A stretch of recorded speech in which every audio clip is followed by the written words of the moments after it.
Welcome to the Global from Asia podcast, where the daunting process of running an international business from Hong Kong is broken down into straight up actionable advice. And now, your host, Michael Michelini. Thank you everybody for tuning in. I'm really excited to announce right off the bat that we released the book, Hong Kong Business Supercharged. It's been 8 years doing business in Asia, 1 year doing these podcasts, 4 months writing the book, and I prepared a pretty cool sales page for you guys to check out what the offer is at globalfromasia.com/HKSuper. Check it out. I appreciate all feedback. I made 3 different packages to choose from for different budgets and needs. I kept my word of getting it out by November 1st, and been already getting some interesting feedback and insights and people liking it overall, and I'm trying my best to make it clear and easier to do business globally from Hong Kong. All right, enough of that. Let's go on to the show. We have Deepak Madnani, a global businessman. He's truly traveled and learned and lived around the world, but he keeps coming back to his base of Hong Kong, where he's focusing on global furniture brands, as well as partner and founder of an awesome co-working space and startup academy called Paperclip HK. He has tons and tons of experience. We're going to focus on the import-export side of it for the most part in this interview. He's going to share how he got into the furniture and educational supply industries.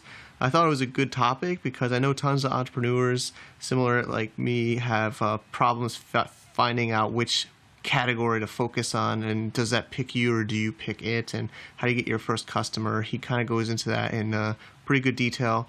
So I hope this helps you guys that might be in that situation. Let's listen in. All right, thank you everybody for tuning in to another Global from Asia podcast. We're here in Hong Kong again, and I'm in Deepak Madnani's office in Shun Wan. Thank you for coming here, Deepak. Hey Mike, great to be here. Sure. Thanks for putting me on this podcast. Do you mind introducing yourself quickly? I know you're very accomplished. There's so many things to say. Can you introduce yourself quickly to our listeners? I don't know if accomplished is the right word, but definitely complicated. So just briefly, I'm Indian, born in Hong Kong, and then lived around the world from studying to working. There's Switzerland, there's the US, there's Chile, Poland, Czech Republic, China, India, and Dubai. So definitely been around, very lucky. I run 2 businesses right now, generally. One's my supply chain management business that does sourcing and supply chain management and manufacturing and design out of China, primarily stationery and furniture. So I have about 4 offices in different locations in China and about 60 staff. I took the big step about 10 years ago to learn Mandarin. So I speak basic Mandarin, which is extremely helpful. And then I use the word Deepak 2.0, which is I've developed Paperclip that's based out of Hong Kong, which is my startup campus, a co-work space, and an academy. And I get to, at the first level, train and teach startups and entrepreneurs. And the next step, which will be 2015 onwards, which will be to start more in a more organized fashion, investing in them as well. But just developing platforms and trying to almost package all my experiences, my entrepreneurial experiences, successes, and the many failures into almost Deepak 2.0, what I want to be doing for the next 20 or 30 years. There's so many things you can share. I mean, we got multiple podcasts. Maybe we could even have you come back in the future. So that's interesting. So you're born in Hong Kong, and how did you first get involved with like China sourcing and the manufacturing business? So as it's very typical of my community or tribe, we're Sindhis, a type of Indian, originally from the north of India, which is now Pakistan. So we're technically the only Indian/Hindus that are stateless out of India. So we were forced to leave and set up businesses. And as a compliment, we're actually known as the Jews of India, as a compliment in the sense that we're supposed to be very good business people. Okay, and so you'll find us all over the world. And my father left India. He started working at the age of 15, I think, 15 or 16, and came to Hong Kong in the late 60s, early 70s, hustled, set up his businesses eventually, and then ended up having one of the largest trading companies here. And as every empire does, it's got its upcycle and its down cycle. When I joined the family business, it was halfway through its down cycle. And my first 5 years was basically firefighting and ending up closing his companies. But that's where I got the experiences in terms of the travel, Chile, Poland, Czech Republic, and the other markets, and China. And I just got a feel into the trading business, let's just say. That means import-export trading business. Okay, so that was my first foray into trading business. And then I had to almost reset for various reasons. And I started on my own about the year 2000. And I realized that I'm not trader, import-export guy in the sense that, buy low and sell high. And there's nothing wrong with that. But that's, A, I didn't find it long-term, and B, I didn't find it a value-added skill set because you're just competing on a very quick price point. I felt that I needed to get into something, dig deeper, specialize. So being from here, you have to grab here, meaning Asia and Hong Kong and China. You have to grab the resources that are at your hand. I couldn't speak Mandarin, so first step, learn Mandarin. Second step, spend a lot more time in China in manufacturing. So lucky enough, I had a client that was small at the time and kind of bet on me, and we kind of worked together, and he mentored me. And so I say the rest is history, but 15 years later, I have 60 people, 4 offices. I use my Hong Kong operations as a finance and logistics kind of planning area. And then it's all manufacturing and development in China. And I've brought on various mentors over the years to help me learn about how to build businesses, because that's the part, and that's what I tell people at Paperclip as well. There's a lot of business that is not rocket science, which is why you need mentors, people who can advise you on just best practices. You have to ultimately do what you want. And the second part of the business is the rocket science. These are the specialist skill sets. It could be finance, it could be furniture, like I was doing, so it could be anything, and technology or aspects of technology. And so I was lucky enough to, have my first client in the education sector in the US. So I got to build their whole China supply chain, stationary sourcing effectively. And because it's education market in the US and for the age groups of 6 to 12, it's highly controlled. So from a safety point of view, so we were forced very early on to work on quality standards, packing standards because of the US market, raw material testing. In fact, we were ahead of the curve for the US laws with respect to import and testing on every product lot of goods from lead to phthalates, because this is the kind of quality team that we had built. And luckily enough, business got complicated enough that we could respond to it as well. Of course, there's a lot of learning in this. Believe me, this is not easy. And Mike, you live in China. You had your China experiences as well. So, look, it's all the Wild West in that sense. But that is the way. That is what it is. But it's how you build that level of quality and what I call organization and systems and processes that kind of make sense of the madness, because you are working with the madness when it comes to China. And now, I buy all the way from Qingdao, which is way north, then Zhejiang, which is all the Shanghai and Hangzhou areas, and then completely in South China as well. So, it's quite interesting. And the last couple of years, I've actually started dabbling into factories. So making small investments in factories. Again, this is my learning curve. And one factory does glued glass furniture, which is very high-end stuff and very hard to do. Like the Italians have a hard time doing it. Europeans have a hard time doing it. So we've successfully managed to do it over here. It's a small workshop that I don't know how much you can scale. I'm still learning. But it's a very specialized process. And then I do something highly competitive like whiteboards. Because just typically my customer buys a lot. Okay. And my suppliers just got lazy with the business. They just kept getting orders. And I know there's not a lot you could do with this materials and this kind of product, but you realize that once you start manufacturing that there is a lot you can do in the glues and, in the packing and the printing and how you can just make these minor improvements that the factories weren't willing to put the effort in. So we did that, and now we're building better product every time, even though the prices are the same, et cetera, et cetera. Well, it's really interesting, and I think there's a lot of listeners are also hustlers like us, and they're, I'm sure, very curious how you went through that with your family business, and you found your first client in education. So you're mostly, seems like, in furniture and education products. Yeah, so I use the categories as furniture and stationery. And stationery involves like marker pens to furniture to cut and sew to PU molded type of products to plastic. So there's a range, yeah. Okay, sure. And I'm sure people are curious, how did you choose, did those choose you, or did you choose those markets? So I have a very interesting story. I have a friend of mine who's an actor, and he was sharing his story in the media once, and I was sitting with him while he was sharing his story. And they asked him why he wanted to become an actor. And he was like, I used to watch, of course his father's a very accomplished actor, but not every son follows the industry. And he said that I used to watch movies and my father's movies and other movies. And I was like, oh, I love this role as the advertising guy. I love this role as a warrior. I love this role as the pained romantic. I started loving all these roles, and then I realized that what I loved was not really the actual role versus the guy who's able to be that chameleon to act those various roles ultimately. Okay? So he realized that he took it one step back and he wanted to be that guy that does the different roles. It's a good analogy because when you're working in a place like China, you can do anything. And all you guys hustling out there, right? This is where we all have the problem. I think a lot of entrepreneurs have this problem of focusing or choosing which market. So I'm really excited to hear this. So I was suffering from this. Okay, I use the word respectfully again, entrepreneurial ADD, in the sense that not as a disability, absolutely not, but as a sense of just all these opportunities, because that's all you see. Exactly. You put a dollar sign on something, I can sell this, but you have to actually take a step back and figure out what's the skill set that you're trying to develop for the long term. So my skill set was, I used the word, for lack of a better description, supply chain management. Supply chain management means the ability to source in an organized fashion to make sure you're not just getting the cheapest price, because I can get you any price you want in China.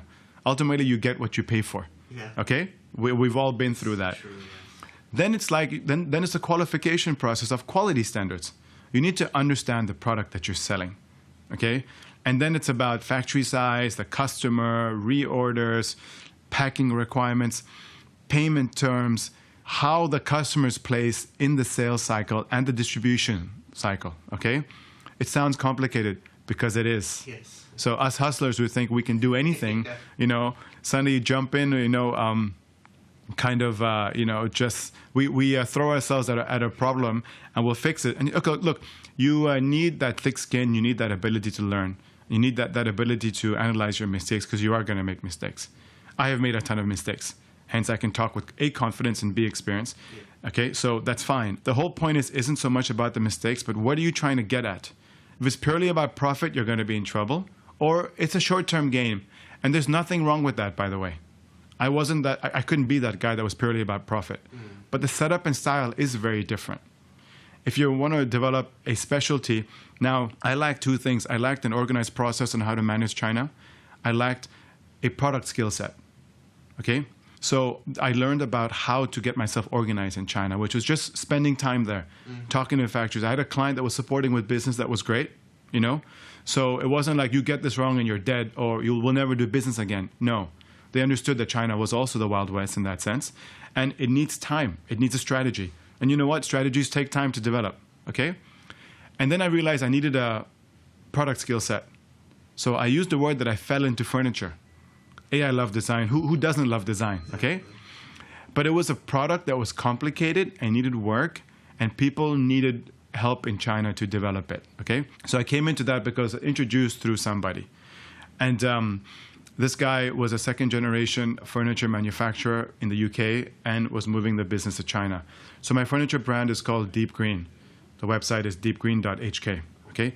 So this is the one that I could now advertise, because you can't advertise sourcing services because you and everybody are sourcing. I always use the word that you're competing with a guy with a fax machine at home, probably, and he says, right? Yeah, exactly. And so what differentiates you from a guy like me who's a little more organized versus a Li and Feng? It's hard to say, and it's online too, because a website, you can make yourself anything you want, right? So I fell into a product skill set, which was amazing, and I enjoyed it. So clearly very technical. And then you build around that. And so he and I developed standards in China. And then because we were designing, developing all the stuff for him so my partner, Nick Green, in the UK, I was like, why don't we form a new company in Hong Kong, which is one of the reasons why Hong Kong is amazing, is for setting up companies. Exactly. Set up a company in Hong Kong and market to the rest of the world. Yeah. And 7 years later, again, the rest is history. Exactly. We supply with Deep Green now some of the top retailers in the world. And we're still trying to penetrate the US market. And I'm still learning about that because it's a different beast. Yeah. We cover most of the top retailers in Europe. Okay. So it's great. That's been part of the fun journey as well. Yeah, it's really, really great story. And I totally agree. Like, I think I was that guy with the fax machine working out of a basement. So was I. Yeah. So, I think a lot of people can can do that. So it's differentiating is choosing a market, making a brand. So is that OEM or? So, it's OEM and ODM. Because it's ODM, original design manufacturing, because I'm offering the designs that the retailers are taking under their brand name. So my value proposition to them to put on my Paperclip hat, okay, which is the business mentor hat, is I'm helping them compete with IKEA. Okay? Because they still need to have furniture, and they'll never compete with IKEA. Yeah. IKEA is a country on its own. Okay, it's a machine. Okay, so don't even go there. But there are various hacks you can do.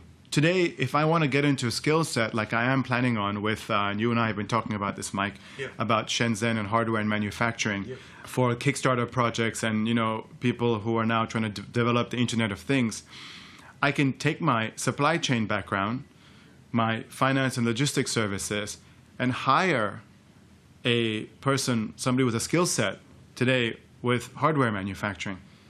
And I know how to manage these people because one of my skill sets is hiring in China, which is another skill set that you have to develop because China is so big. Yes. Have you ever put out an advertisement in China for a job, a resume? Yeah, I mean. And how many resumes do you get? It's overwhelming. It's just huge volume of, Exactly. It's just too much volume for anything in China. It's just overwhelming. So managing that, I mean, you've tried sourcing products on Alibaba, same thing, Exactly. a million suppliers, okay? Hence, if anything, I say Alibaba's helped businesses like mine because it allows me to differentiate. I don't have to do the grunt work anymore. I'll tell a customer, I'm digressing a bit, check out what you want on Alibaba, Exactly. send me the links, and then I can develop the quality standards to figure out what you want. And then I'll go directly to the factories and find those under the radar factories kind of things, and help them then develop according to your requirements. Okay. And just like you said with the sourcing website, Alibaba is similar. Anybody could create an Alibaba account as a supplier and get gold. I think gold you can just pay 30,000 RMB and get gold supplier. And so it's really good feedback, I think, because I think a lot of listeners are just general traders right now. They're just looking for opportunities, and which is okay, right? To find what you like to do and learn. But I think it's better to specialize in a market. So I would recommend two things to general traders and people who are looking to specialize and trying to develop like a skill set. Spend time with your customers, for sure. Okay, understand how they buy and what they look for. A lot of how they buy is habit versus what they can describe. So pick up on their habits, first part. Like walking them through a fair is very interesting. Yeah. They will stop at booths that you would never stop at, and you need to know why. Secondly, spend time at their shops or look at their websites in terms of how they're retailing, because you're looking at ultimately their customers, understanding the insights from them and how they buy. Third part is definitely spend time. Trade fairs are important, but at the factories, especially organized factories, because you learn a lot in terms of how the factories are controlling the quality. There's so many areas to control. It could even be the temperature in the factory. Okay, so it's how they're controlling that. Another story. I do a lot of glass, a ton of glass. Okay, and there are some massive factories in China and small factories in China, and we have developed a process on bent glass that we called low stress. It was a challenge given to us by one of our retailers, okay, Marks and Spencer's, who have glass technologists on board. The UK is very specialized in glass. I think it's to do with their history of manufacturing.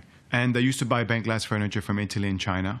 They stopped buying it because the defect rate, there's always a defect rate, was too high. And you can't really temper bent glass. And a lot of people will say, yes, you can. I know you can, but there are many designs that you can't temper. Very basic shapes you can, which isn't interesting anymore. So our stuff is very designery. There's a lot of interesting shapes to it, and you can't temper that. And they asked us to say that if you can solve, there's a glass score from a spectrometer. There was like over 5 or over 10 or over 15. If you can get this below 4 or 3, it's a stress gauge. And then we would consider restarting this business. And they'd stopped this business for 5 years. Wow. It was a challenge to us. We developed a process working with our factories to get this score below 0.3, 0.2. And so now we test 100% before we pack. Okay, so it's amazing. But that's just interesting to talk about us working with our factories. I'm not a glass technologist, right? But we developed a process that can now, because we work with the clients, the customer, and the factory, and I've got my setup on the ground, of course. But we developed a solution to this, and guess what? They have restarted the glass business in the UK safely, and everybody's win-win here. Right. So you're like problem solver, and also trust with your client and your supplier. I think problem solver is also key to that. It's a very good way to put it. Absolutely. Great. So yeah, I think so. Listeners, I mean, hopefully you're taking some great notes. This is a really amazing show, and because I know a lot of people always struggle with which market. Maybe start with a customer, find the problem, and see how valuable you can be in that process. Was that maybe 100%? I mean, I love this idea of problem solving because you guys have to be detectives here. You know what? Put the opportunity and money aside, because I find that time to time clouds the vision. All right? Because ultimately, if you're going to work hard enough at something, you're going to make money. All right? So guys, don't worry about that. Okay? The journey of an entrepreneur, consider it an 8-year journey. 8 years at the least. 8's a lucky number in China. Yeah. Okay? In Hong Kong especially. Okay? So on average, it's an 8-year journey. So prepare to put in that time and consider it an MBA where you get to have a ton of fun, travel the world, and learn. I would agree. I think I use my MBA money too. I was saving for MBA, and I decided. Good for you, Mike. This would be my MBA. Cool. Well, this has been really, really amazing. I don't want to go too off topic, but I do want to talk about your Paperclip. So sure. Maybe we'll move from China to. Well, the first big invite is for all you hustlers out there. If you're coming by Hong Kong, come by Paperclip. Come and use the space where I'll give you the 2-day free pass. But come and check it out and come say hello to me for sure. Yeah, it's amazing space. I've been spending my time there. Really, really, really big open space and everything. It's big for Hong Kong. Yeah, exactly. Even in ones I've seen in China, it's sure. Big. So maybe you can give us some ideas how this came to be, and I also there's differentiators for sure with the academy and the startup academy. So again, it's now about consolidating and refocusing. So I'm at the phase where, I'm building businesses not with ease but with control in China today. All right, so I've got a lot of expertise in that, and so I'm also investing now in joint ventures. I call them joint ventures, in people who want to set up manufacturing and trading in China, and maybe they have a client or a skill set. Okay, so I'm investing with them as partners. I'm providing finance and the accounting and the company setup and my China experience on the manufacturing side. Yep. So I'm just doing another one that's related to my furniture and high-end furniture displays for retailers, luxury retailers like Rolex and Dior and Shurlick and L'Oreal, etc. Okay, so for their retail shops, displays and furniture. Okay, so Paperclip is almost like this entrepreneurial garden. All right, where I want to be able to just download all my experience, because I'm doing this for a bigger vision. Okay, I do ultimately want to connect what I call the middle of the pyramid entrepreneurs, the big vision here in China, India, Africa, and South America. Okay, this is the big vision. Wow. And somebody with my background and people with my background can do this. The hustlers like us, Mike. Yeah, okay, yeah. It's us, the organized hustlers. Okay, and China's not going anywhere because it's the manufacturer for the world that's going to be like that for a while because they are so organized. Good or bad, they're here to stay. And so Paperclip is almost an extension of trying to package my experiences and then set up this platform. And then I get to work with, I get to meet entrepreneurs every day who are working on their dreams. And I get to provide them with basic resources, stuff that I wish I knew 20 years ago. If I had a Paperclip 20 years ago, it would have changed my life. Yeah, I agree. I mean, it's true, but in a way, we learn. It's different types of learning. Absolutely. We still got to learn by making mistakes. But this program is really amazing, and I'm also going to share tonight. I'm looking forward to it here. And yes, your workshop. That's going to be awesome. Yeah. So it'll be fun. And I just learned about that joint venture. Is that like online? Is there something online people can read about that? Yeah, it's called. I should be getting it. I'll put that. I'll put that on my LinkedIn profile. But the company is called Yame.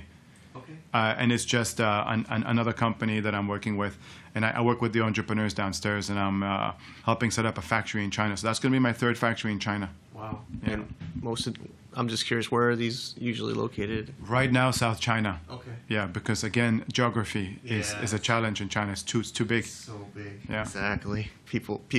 So I have another China hack. Let me share that. Sure. Okay. Definitely. For those of you listening out there, I tried to open offices all over China because I'm so ambitious. I scaled that back. I've only got Dongguan, Guangzhou, Yiwu, which is another almost like an anomaly, but the Yiwu market. But I've got a team there in the Yiwu. Okay, and then Hong Kong. Okay, I was working on Ningbo, Hangzhou. I was working on all these different places, but I scaled back. And a wise guy told me that, look, it's going to be very hard to control and find good people in China. And look, it's hard to find good people, period. Okay. And the flip side is you get a lot of people in China, especially women, who are having babies, and they're extremely qualified. And I have a couple of theories behind that, but one theory I think is because it's the whole one child, and the emperor boy syndrome. They've always had to hustle harder than everybody else. Okay, so I find that a lot of these qualified people now, when they want to have kids, they want to go back to their hometowns, and guess what? There's no work for them. So I hire these people and let them work from home. And I control them out of my, offices here. But these guys are so appreciative of the opportunity. They get to take care of their kids, which I'm so happy about. I'm a father of two, and, I get my work done. Amazing. Win, win, win. Yeah. So a lot of people struggle with the idea of, but you can't control them. Look, it's China. I think that's like an Asia thing, is controlling. Like in the West, it's more and more this work from home, work remotely. Yeah, well then Yahoo called everybody back. So okay, well no, so no, people have issues with control. I think it's a global thing at the end of the day, but it is a mindset thing at the same time. But which is just with the flexibility, and what, things are. Look, it's never easy. It's just another form of management. But once you set that up, you'll see magic happen, guys. So that's just another China hack. Cool. Well, thanks for sharing that, and then also for you're doing amazing things here. So I'm sure people are interested about you as your investment. What types of projects do you look for? So currently, as long as it's related to China manufacturing, and I can add value, and I'll know if I can add value, I'll be open to look at projects. Okay, so that's great, and I look at companies with traction. So these aren't just ideas. Yeah. Hey, I can sell this, and I know this guy. No. Are you selling? Have you had business done? You have a client base that you could potentially grow but don't have the resources. You know the kind of product, you specialize in your product, and you're just struggling in manufacturing. So these are areas that I can add value in, all right? And then the next phase is probably trying to set up kind of service for the Internet of Things that are happening now, the Kickstarter, Indiegogo type projects that people need manufacturing services in China. So I'm looking to set that up, absolutely, and that's probably a 2015 project. Okay. Really, really great stuff here. I always like to ask one tip for maybe a newbie listening that doesn't have a Hong Kong company, maybe hasn't even been to Asia. But they want to come in here. What would you tell them? Look, definitely set up, come to the co-work spaces. Okay, Paperclip, fine, it's mine, but there's a ton of them out here in Hong Kong. Okay, see what you like, all right? Because you're going to get to find a good co-work space is there to help the community. It's always about the community first. So talk to them. They should be able to give you and share resources. And then there's some organizations in Hong Kong like Thai called the Indus Entrepreneurs, and they're mostly mentoring. But there's a ton of business services people who are involved in there, and they're all startup friendly. I use this word a lot. Are you startup friendly to the service providers? Because you can't charge corporate prices to startups. It's a different market, a different industry, a different service requirement. Okay, they need advice. It's more that paid forward attitude, and ultimately those service providers who are listening out there, you're learning more from them ultimately than they're learning from you. Trust me on this one. Okay, that's a really good tip. So yeah, come out to Hong Kong, come to Paperclip, and talk to Deepak. Absolutely, please. Yeah, look me up. Cool. And also, I'm sure people are going to want to reach out to you. You said LinkedIn is the best, or? Yeah, guys, find me on LinkedIn. My email. Yeah, sure. My email is deepak.m@papercliphk.com. Look, just Google me. You'll find me. There's a lot of links out there because we've been so active on with Paperclip. So yeah. Awesome. Great. Thanks for sharing, Deepak. And that's a wrap. Thanks, cool. guys. All right. Cheers. Thank you so much, Deepak, for coming on the show. He and I had a lot of fun in this one, and I learned, and I was also motivated. I hope you guys did get that as well. I also think you guys should take him up on his offer. If you're in town, he'll give you a free 2-day pass at his co-working space, Paperclip HK. It's a really comfortable, spacious spot, especially for Hong Kong, in Shun Wan district, which is right next to Central. You can almost walk there from HSBC Hong Kong and other places. So when you're coming from overseas, you should stop by and say hi to Deepak. Also, I get sometimes people asking me if it's okay to reach out to people that we interview here. Please do. I love that. I mean, I like it where you can give them thank them for spending the time on the show and sharing. So don't feel bad at all. I also think we should get Deepak on another show. He's got tons of experience and he's a lot of fun, I think. So give me feedback too if you want him back. All right, guys, till next time, enjoy the rest of your week. Bye-bye. To get more info about running an international business via Hong Kong, please visit our website at www.globalfromasia.com. That's www.globalfromasia.com. Also, be sure to subscribe to our iTunes feed. Thanks for tuning in.